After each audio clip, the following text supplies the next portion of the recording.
This was supposed to be about music. 20 songs versus 20 songs. Legacy versus legacy. But somewhere between pride and ego, this turned into something that felt way darker. Because when 50 Cent pressed upload, he did not just respond to words. He lit a match and tossed it straight into a family living room. And within seconds, the entire internet was on fire.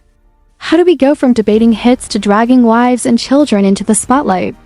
How did a versus conversation morph into generational warfare playing out in real time? If you know anything about Curtis Jackson, you know he does not forget, and he definitely does not forgive publicly. He calculates. He studies. And when he moves, it is never random. So when T.I. questioned respect and shut the door on sharing a stage, the culture felt the shift immediately. This was no longer about nostalgia. This was about dominance. About pride. About who controls the narrative. And once family entered the chat, there was no turning back. What happened next shocked even the most seasoned hip-hop fans. Because this was not just trolling. This felt personal. This felt intentional. And the fallout is only getting started. It all started with a conversation that should have stayed simple. 2 veterans. 2 catalogs. 2 decades of dominance. Fans online debating who would win if they ever stood on the same stage and went hit for hit. At first it was playful. Harmless nostalgia. People arguing about Get Rich or Die Trying versus trap music like it was 2005 all over again. But then pride entered the room. And when pride enters the room, especially in hip-hop, it does not leave quietly. T.I. made it clear in interviews that if it was going to happen, it had to be respectful. No funny business. No slick energy. Just music. And when the narrative started shifting toward whether 50 Cent was ducking or hesitating, things got uncomfortable. Because if there is one thing 50 does not tolerate, it is the suggestion that he is scared of anything. That word alone has fueled entire wars in his career. So when Tip publicly hinted that the respect was not mutual and that he had no interest in sharing a stage if the energy was fake, that was the spark. It was subtle to some. Loud to others. But to someone like 50, it was a challenge. Now here's what makes the situation different from your average rap back and forth. These are not rookies chasing clout. These are men with empires. With history. With real legacies tied to their names. 50 Cent is not just a rapper. He is a businessman, a television mogul, a master of online trolling who has built a second career off turning beef into marketing genius. He does not just respond emotionally. He responds strategically. And T.I. is not just a rapper either.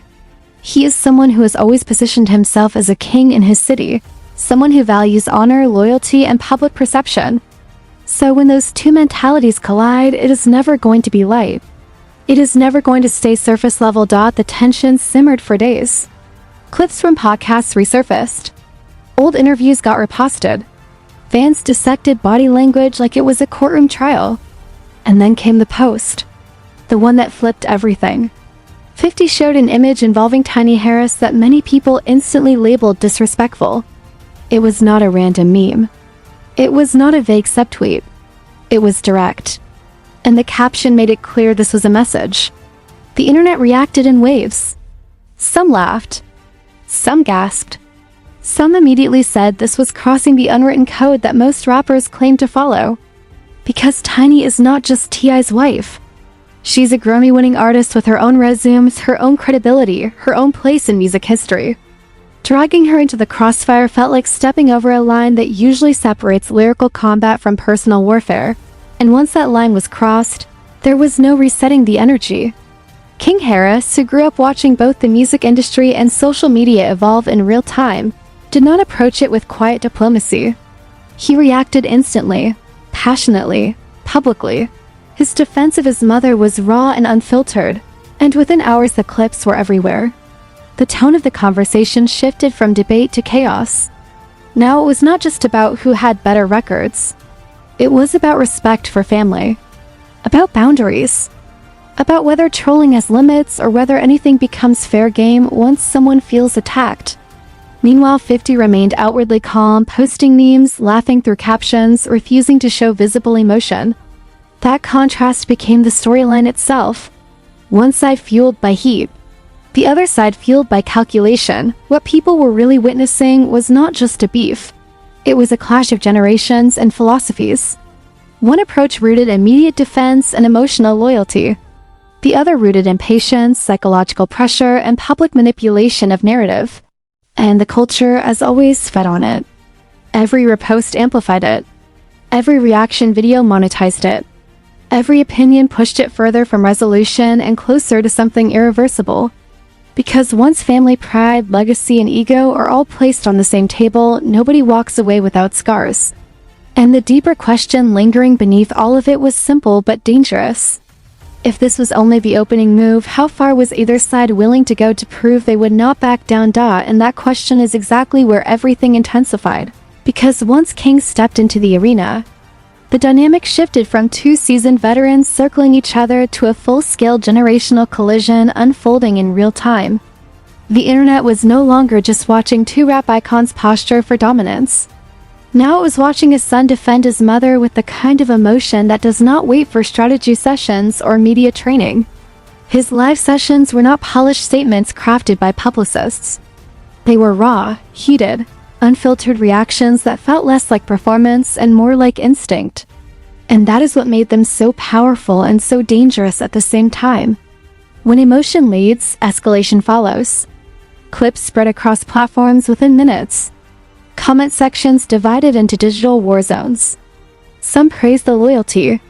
Others warned that certain lines should never be crossed, no matter how justified the anger feels. Meanwhile, 50 maintained his trademark detachment. No long rants. No visible frustration. Just subtle posts, carefully timed memes. And the kind of captions that look harmless until you realize they are designed to provoke maximum reaction with minimum effort. That is the genius and the menace of his online persona. He does not scream. He smirks. And sometimes that smirk fuels more outrage than any diss record ever could.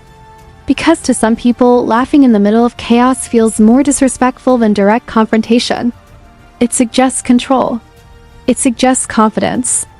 It suggests that no matter how loud the other side gets, he believes he is still dictating the tempo. At this point, the conversation stopped being about music entirely. Analysts on podcasts began framing it as a study in modern celebrity conflict. Was this trolling or calculated branding? Was this family defense or reckless overexposure? Was this about pride or about who understands the algorithm better?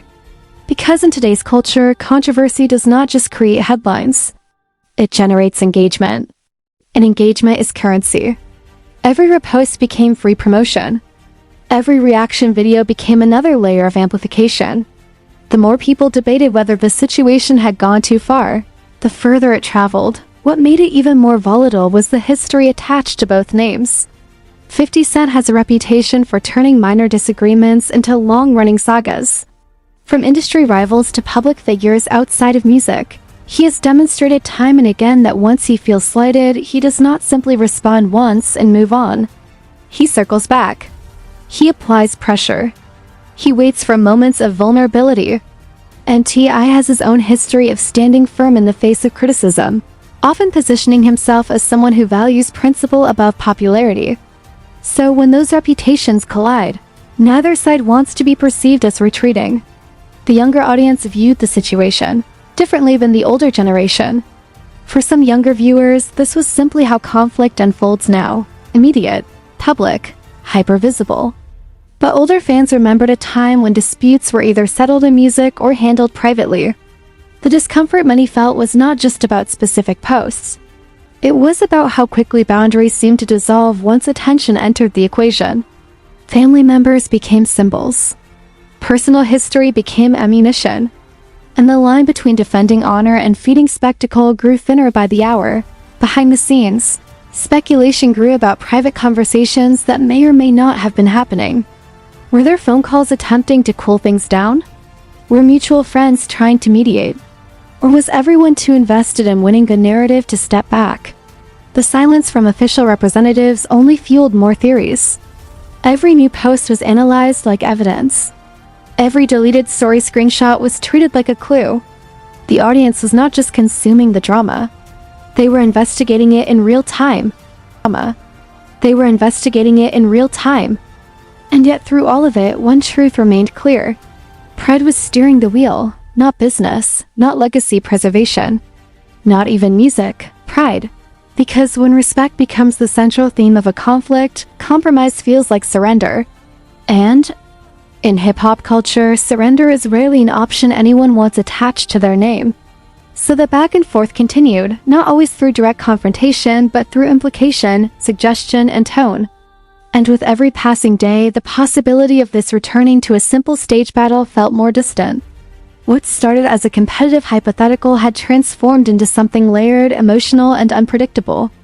And the deeper it went, the harder it became to imagine either side choosing de-escalation, without feeling like they had lost something bigger than the argument itself. And that is where the situation reached a point that felt less like entertainment, and more like a cultural mirror reflecting exactly how conflict operates in the digital era, because by now it was no longer about who started it, or who escalated it first. It was about who would blink, and in a climate where pride is currency and perception is everything, blinking can look like defeat.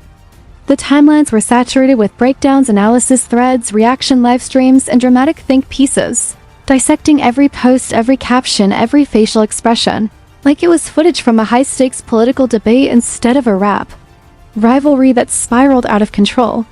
Some fans demanded accountability, insisting that family members should have never been dragged into the spectacle, while others argued that once you challenge a man publicly, you must be prepared for whatever response comes back, regardless of how uncomfortable it gets. The culture was arguing with itself in real time, and algorithms were rewarding the chaos. Meanwhile, both camps appeared to double down in their own ways, not necessarily through direct attacks, but through subtle reaffirmations of their positions. Supporters rallied louder, allies riposted selectively. Indirect comments carried layered meanings that only deep followers could decode. And the silence between certain posts became just as loud as the posts themselves, because in moments like this, absence can feel strategic. People began to ask whether this was all calculated theater or an emotional spiral that neither side fully anticipated. Was it master-level marketing genius unfolding before our eyes, or simply two powerful personalities refusing to let perceived disrespect slide? The truth probably lived somewhere in the uncomfortable middle. Industry insiders quietly speculated about potential consequences. Brands tend to observe before they react, but they always react eventually if the noise grows too loud. Business partnerships thrive on stability, not controversy. And when controversy begins to overshadow legacy, even temporarily, it forces difficult conversations behind closed doors. At the same time, there were whispers about whether cooler heads within each circle were advising restraint, urging a shift back toward music and away from personal territory. Because while drama drives attention, it also carries risk, and risk multiplies when families are involved. What made this chapter especially intense was the generational symbolism embedded in it. On one side stood a veteran who built his reputation during an era where physical mixtapes and street credibility defined dominance, now leveraging social media with surgical precision. On the other side stood a younger voice raised entirely within the age of instant feedback and viral validation, reacting in a way that felt native to his generation. It was not just a clash of personalities. It was a clash of eras. And the audience could see both perspectives simultaneously, which only deepened the divide. Some viewers admired the calculated composure. Others respected the passionate defense. Few were neutral. As days passed, the possibility of reconciliation seemed increasingly distant. Not because it was impossible, but because the public nature of the fallout made private resolution complicated. Once millions witnessed escalation, stepping back requires humility, and humility rarely trends. Every potential apology would be scrutinized for weakness. Every attempt at peace would be analyzed for hidden motives. And so the standoff lingered in a strange space between active war and unresolved tension. Yet beneath all the commentary and speculation, one reality stood out. The original conversation about music had completely vanished. No one was debating catalogs anymore. No one was fantasizing about stage matchups. The narrative had shifted entirely to respect, pride, and boundaries. And in that shift, there was a lesson about how quickly focus can be lost when ego collides with amplification.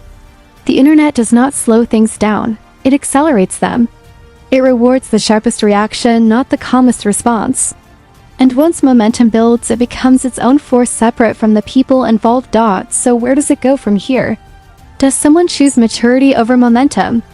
Does the tension quietly fade as new headlines emerge? Or does another post, another comment, another reaction reignite everything at full intensity? In a culture fueled by engagement, the temptation to keep feeding the cycle is strong. But every cycle eventually reaches a tipping point where the cost outweighs the clicks. Whether that realization arrives sooner or later remains uncertain. What is certain is that this episode will be remembered not for a battle that happened, but for a battle that never did, and the digital wildfire that replaced it.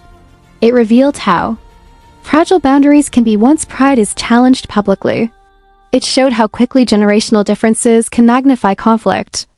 And it reminded everyone watching that in the age of instant amplification, even a single post can shift the trajectory of entire narratives overnight. If you think the situation went too far, or if you believe it was all strategic genius, drop your take in the comments right now. Like, subscribe, and stay locked in, because this story is far from over and you do not want to miss what happens next.